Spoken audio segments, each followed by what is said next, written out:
আসসালামু আলাইকুম সবাইকে। এইচএসসি 27 ব্যাচের স্টুডেন্টরা, সো অবশেষে আমাদের ফিজিক্স ফার্স্ট পেপার কোর্সের ওরিয়েন্টেশন লাইভ ক্লাস হবে আজ রাত 10টায়। দেখো, আজকে 3 সেপ্টেম্বর রাত 10টায় আমরা আমাদের পেজ যেটা আছে রেজন্স মেথড পেজ, এটা থেকে লাইভে আসবো। এন্ড আজকেই আমাদের ওরিয়েন্টেশন।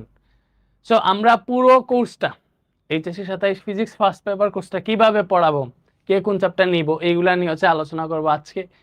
এমনকি নিয়াজ ভাইয়ের একটা ফ্রি প্লে লিস্ট তোমরা পাবা। সো যারাই লাইভে থাকবা, তোমাদের কমেন্টের উপর ডিপেন্ড করবে যে ভাই কোন চ্যাপ্টারের প্লে লিস্ট দিবে তোমাদেরকে। রেকর্ডেড প্লে লিস্ট থাকবে এটা। আর ভাই কোর্সে লাইভ ক্লাস শুরু করবে 5 সেপ্টেম্বর থেকে। মানে আজকে ওরিয়েন্টেশন 3 সেপ্টেম্বর, 5 সেপ্টেম্বর থেকে কোর্সে রেগুলার ক্লাস হবে। সো যারা যারাই কোর্সে জয়েন আসো এবং কোর্সের বাইরের স্টুডেন্ট যারাই আসছো, আজ রাত 10টায় তোমাদের কোর্সের ওরিয়েন্টেশন সবাই থাকবে ইনশাল্লাহ। আমাদের পেজ থেকে লাইভ হবে। তো ওই জায়গায় মনে করো তুমি এইচএসসি ফিজিক্সটা কিভাবে পড়বা। বিশেষ করে আমি তো তোমাদেরকে এসএসসি ফিজিক্স নিয়ে যতটুকু করা যায় করছি, এইচএসসি তে তোমাদের সাথে আছি। বাট যেহেতু ভাইয়া নিয়াজ ভাই অলরেডি এইচএসসি এডমিশন পড়াইতেছেন, উনি বুয়েট ব্যাকগ্রাউন্ডে, তোমরা সবাই জানো। ভাইয়া বুয়েটের সিএসসি ডিপার্টমেন্ট থেকে। তো অবভিয়াসলি তোমরা বাইরে থেকে ভালো একটা গাইডলাইন পাবা। সো দেখা হইতেছে আজ রাত 10টায় আমাদের ফিজিক্স ফার্স্ট পেপার কোর্সের ওরিয়েন্টেশন। ঠিক আছে?